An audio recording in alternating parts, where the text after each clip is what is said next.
Es curioso, fíjense que en la cronología básica les pongo Baruch, Bento y Benedictus. Hay siempre una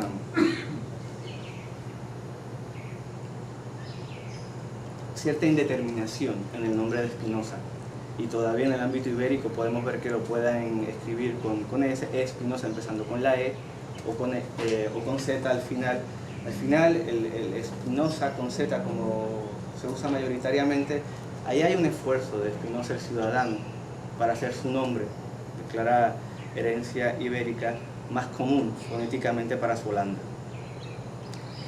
El Bento es portugués y así se le llamaba de niño. Estamos hablando que su familia viene justamente ahora en marzo de 1492 fue el edicto de expulsión de los judíos de España. Hay una migración masiva, primero a Portugal y de Portugal a diversos lugares, pero digamos la ascendencia de Spinoza viene de Portugal.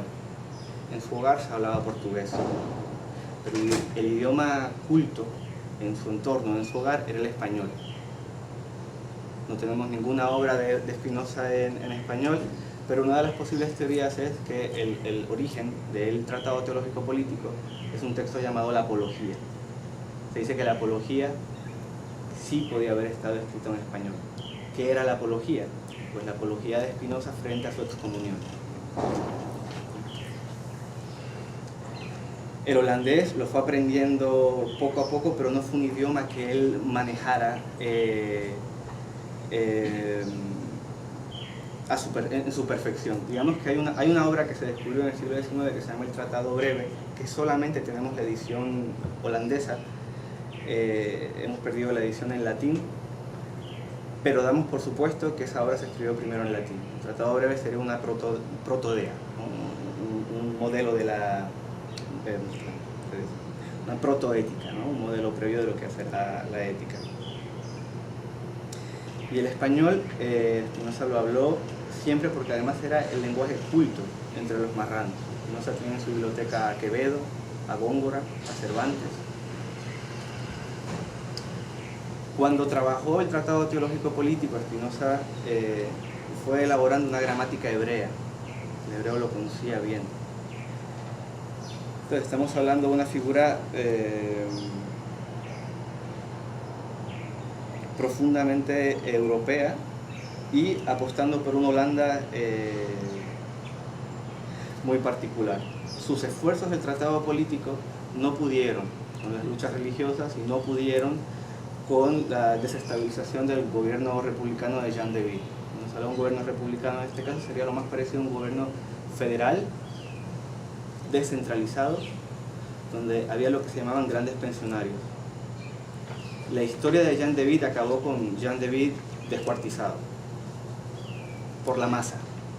Aquí hago un paréntesis. Si estuviéramos hablando de teoría social en Spinoza, hay todas unas diversas maneras de llamar a los colectivos humanos, y digamos que las maneras en las que hay de llamar a los colectivos humanos están muy vinculadas a cómo ese colectivo humano conoce. Podemos encontrarnos con la plebe, y nada es más desconfiado que la plebe, que el vulgo. Pero estamos hablando del mismo autor que nos va a decir que entiende como más natural un sistema democrático. Entonces ya en su último texto, que dejó inacabado el tratado político, lo que sí sería, digamos, un colectivo pensante a través de esa noción que es un individuo compuesto, donde donde un grupo de personas puede ponerse de acuerdo para hacer causa adecuada de un acto político, a eso le llamará multitud. Pueden entender aquí, digamos, la diversidad que hay en los usos de lo común en Spinoza y de las colectividades. Esa insistencia de Spinoza en su miedo a la masa cuando se deja llevar tanto por el miedo como una tristeza inestable como por la alegría, se enraiza en la experiencia política que le tocó vivir a Spinoza. La experiencia traumática del tratado político, que básicamente año y medio, 2 años después se prohíbe hasta por su propia Holanda, hace que Spinoza nunca publique la ética. La ética nunca se publica en vida. El tratado político, teológico político se publica de modo anónimo, pero todo el mundo reconoce al autor. La ética no se publica en vida, pero Spinoza al morir dejó preparada sus obras póstumas preparada para sus amistades para que le editaran. El mismo año de la muerte, en 1677, en la cronología, se edita la ópera póstuma. Se edita el Tratado Teológico Político, se edita el Tratado Político Inacabado porque muere Spinoza, pero inacabado además de modo casi metafórico, digamos, para toda una teoría política del siglo XX y siglo XXI, justo cuando va a explicar la democracia. Se publica su correspondencia, se publica el Tratado de la Reforma del Entendimiento, que también es un opúsculo inacabado, y la gramática hebrea. Se añade en la ópera póstuma el único texto que tenemos de Spinoza publicado con su nombre, que es un texto pedagógico, explicativo, sobre las primeras 2 partes de los principios de la filosofía de Descartes. Cuando ustedes se vayan de aquí y puedan ver bien el material que les di, ahí tienen una bibliografía de las obras de consulta en castellano a las que pueden acudir de modo fidedigno. Esa edición.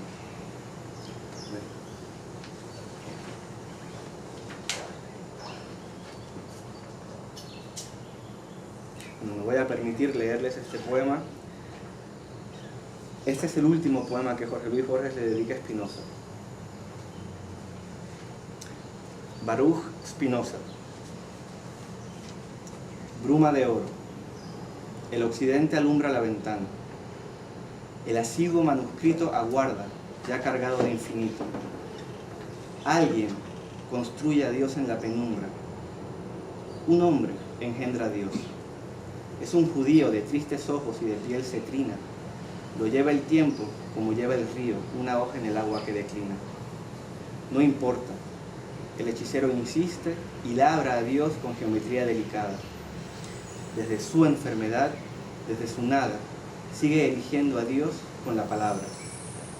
El más pródigo amor le fue otorgado, el amor que no espera ser amado.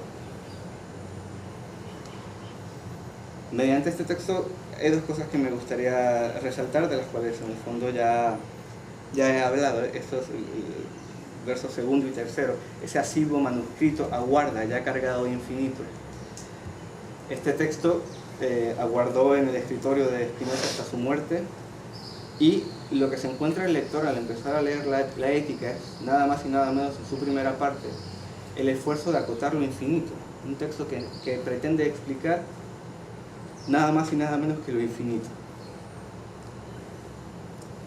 Y lo hace a través de la figura de Dios, que debe de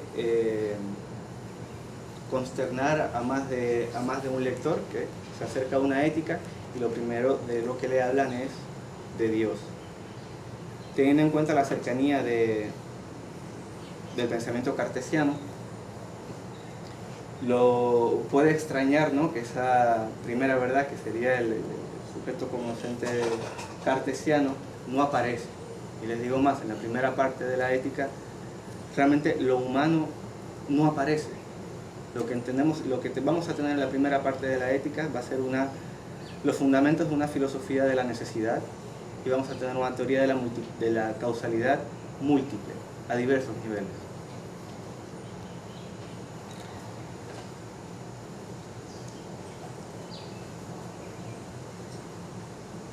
Aprovechando el lugar donde estoy, aprovechando la ocasión,